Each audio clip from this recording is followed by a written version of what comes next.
はい、皆さんこんにちは。北海道のフライフィッシングシーンを伝えたいエドアウトドアズです。いつも動画を見ていただきありがとうございます。今回はずっと気になっていたウェーディングブーツ、こちらのパタゴニアとダナーのコラボの商品であるフットトラクターウェーディングブーツアルミニウムバージョンをとうとう購入することができました。フットトラクターウェーディングブーツを調べてみると、なんてこだわった一足なんだろうかと感動しました。それを今回皆さんにシェアできればと思います。もし購入を迷っている方がいらっしゃったら、その背中を押すことができたら嬉しいです。それでは行きましょう。まず購入した経緯を簡単に説明しようかなと思います。使っていたウェディングシューズが限界を迎えていて、ソールの部分は大丈夫なんですが、これ以上使うにはちょっと耐久性が厳しいんじゃないかと思っていたんですよね。同時にそのウェディングシューズを見ると、一緒に釣りをしてきた相棒なので愛着が湧いてきて、どうにか直せたらいいのにって思っていたんですよね。そこでこのパタゴニアのフットトラクターウェディングブーツは修理可能で、より長く、より僕と一緒のフィッシング歴を重ねていける相棒になる一足じゃないかなと思って今回は購入しました。それでこのアルミニウムバーを選んだ理由としては、フェルトとアルミニウムで悩んだんですが、フェルトは今まで使っていたウェーディングシューズと全く同じ感じじゃないかと思ったんですよね。それであれば環境に少し配慮できるパタゴニアの技術を肌で、そして僕の釣りで味わうことができるんじゃないかなと思って、アルミニウムのついているブーツを選びました。それでは早速開けて内容物を確認していこうと思います。カードが入ってますね。パタゴニアダナーとコラボなので、こちらのカードが入っているのと、あとはメッセージが添えてありますね。ちょっと僕には英語なので読めませんが、本体が1足、もう本体にはすでにアルミバーが設置されてます。あとは替えのシューレースが2つ分と六角レンチですね。アルミバーのネジを締める、緩めるレンチとなってます。ここからは主な仕様を皆さんにお伝えしようと思います。詳しくは公式に載ってるんですが、分かりやすいように皆さんにお伝えしようと思います。まずこのアッパーになる部分ですが、フルグレインレザーということで、簡単に言うと革の繊維が最も密な部分で、耐久性と通気性に優れている革です。なおかつこのなめし加工にも PFC フリーということで、それもフッ素化合物に頼らない耐久性の撥水加工となっています。次はこちらのこの部分ですね。この部分はナイロンになっていて、1000デニールナイロン。簡単に言うと、皆さんがお持ちのバックパックの底がだいたいですね1000デニールナイロンということで、すごく耐久性に優れている素材を使っています。この一部分にナイロンを使うことで屈曲性がかなりアップされていて、こう曲がりやすいんですよね。だからこの全部が革よりも一部分にナイロンを使うことがとてもこの靴ではキーになるんじゃないかなと考えています。このシューレースを通すためのアイレット自体もナイロンでコーティングされてるんで腐食しにくいのと、あとはここの足首から上はスピードレーシングシステムということで、引っ張るだけでギュッと足が固定されるということで、脱ぎ履きしやすい、そんなレーシングシステムとなっています。速乾性ということで、アッパーの両端には水抜きの穴があって、そこから水が出てくるんですよね。不要なフォームなどを取り除いたことで、革だけれども乾きやすい革だけれどもとても乾きやすい一足となってます。あとは靴の縫い方ですね。これステッチダウン製法ということで、この製法としては長年ブーツを作り続けた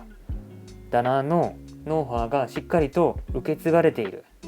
そんな靴になってます。リソールもダナー製なので可能ということで、壊れたらその部分を直してくれるということになってます。この靴底はビブラム製の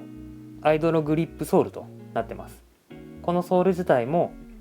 パタゴニアの特許ということで、より滑りにくい、そういうソールになってます。加えてアルミニウムバーがついていることで、すっごくぬるつくような画面の石にもしっかり食いついて滑りにくい、そういう機能があります。はい、それでは次にこのブーツの中を見ていこうと思います。ちょっと暗いので明かりつけますね。中はこんな感じで、ここにサイズ表記がされてますね。中のライナーは速乾性に優れた素材となっています。あとは非常に履きやすそうですね。外した状態でどれぐらい開くかちょっとやってみますね。結構ガバッと開きます。でここに砂利が入らないようにしっかり単でガードされているのと、中のインソールですね、取り出してみますね。ちなみに厚さは5ミリくらい。このインソールも柔らかいので足の衝撃を吸収してくれるんじゃないかと思います。インソール外した感じは、外した後はこの底はグレーのフェルトのようなものが貼ってあります。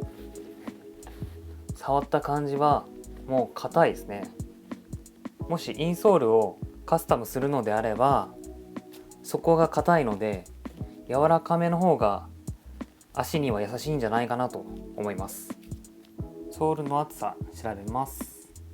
かかとはだいたい 3.7 ミリですね。でつま先はだいたい 2.5 ミリですね。それでは次に気になるアルミニウムバーを調べていこうと思います。まずこのアルミニウムバーですね。このビブラムソールからややこのように出っ張っています。この出っ張りの長さですが、浅いところで3ミリ、この深いところでだいたい5ミリくらいですね、出っ張っています。全体としてはこのような感じでアルミニウムのバーが配置されています。それではこの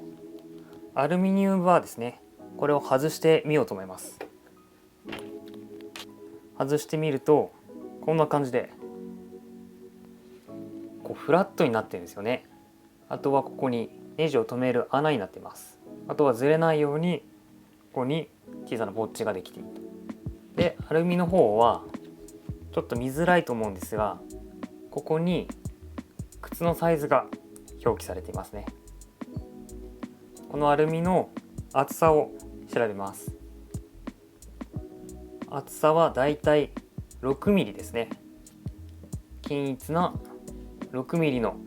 アルミのバーとなってます。つま先側も外しています。滑り止めのようなポッチはなくて2箇所ですね、留めるネジの穴があります。同じようにこのバーにも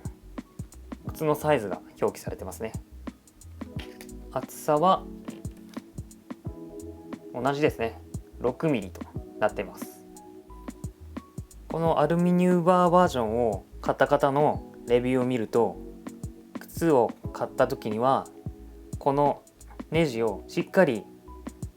締め直さないと落ちてしまうよというコメントが多くありました。なので使う前には必ずチェックをしてですね、バーが落ちないようにしていこうと思います。多分皆さんが気になっているだろうサイズ選びですね。こちらをちょっと僕なりにポイントまとめてみました。僕自身は実際に店舗に行って何度も試着を重ねて US の7サイズを選びました。普段履いている靴も25センチなので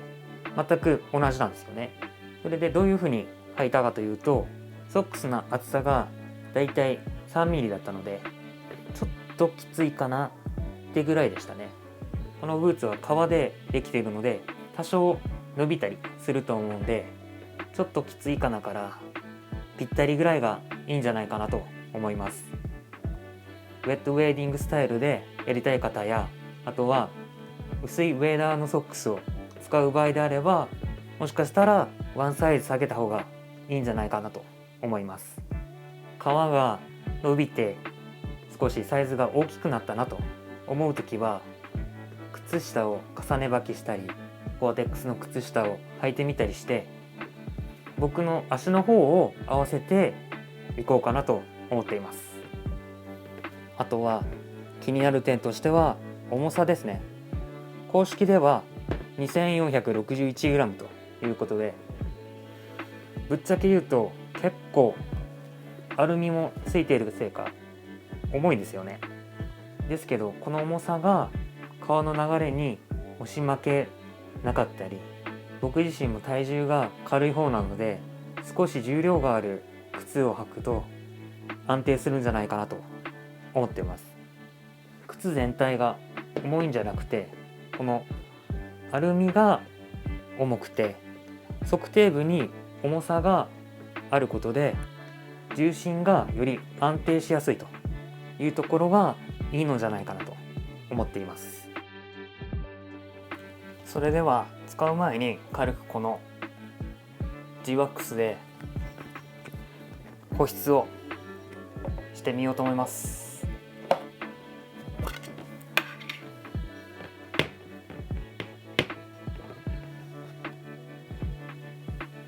簡単ですけど G-WAX で保湿してみました。なかなかですね、 G-WAX は硬くて塗りづらかったんですけれども、なんだか鉄みたいな感じになりました。それではこのブーツを履いて1日釣りに行ってみてどんな感じだったかレビューしてみようと思います。それでは釣りに行ってきます。今回はワンデーフィールドテストで支笏湖にやってきました。前傾になってみるとこの部分が無理なく曲がって動きやすかったです。ですがソール自体は履き下ろしたばかりか硬くてこの通りほぼ曲がってはいません。使っていくうちに多少柔らかく変化していくと思います。次は足首全体の可動の確認です。前後に割と自由に動きます。この他にも走ってみたり足を上げてみたりジャンプしてみましたが、重さ自体はそこまで感じませんでした。ただ歩行距離が1桁キロメートル以内だったので、疲れで足がもしかしたら上がりにくくなるかもしれません。気になる部分としては水に浸かっていると皮が伸びてくるのでレースの締め直しが必要でした。あと凍っているところではアルミが全く機能しなくて非常に滑りやすくてスケートリンクのようで危険でした。まだまだ今回だけではデータ不足なので今後も履き続けて皆さんにフィードバックしていきたいと思います。今回は以上です。はい、皆さんいかがでしたか。今回このフットトラクターウェーディングブーツを調べてみて力のこもった情熱の入った一足なんじゃないかなと感じることができました。今後もこのウェーディングブーツを使ってさまざまなフィールドに出ようと思いますが、今年ワンシーズンはフットトラクターウェーディングブーツのアルミニウムバーをだけを使ってフィールドに出ていこうと思います。なのでまたワンシーズン終わった時に履いてみてどうだったとかレビューをしてみようと思います。もしこのマニアックな動画が参考になった方がいらっしゃれば高評価やチャンネル登録をしていただければとても嬉しいです。それではまた次回の動画でお会いしましょう。エゾアウトドアーズでした。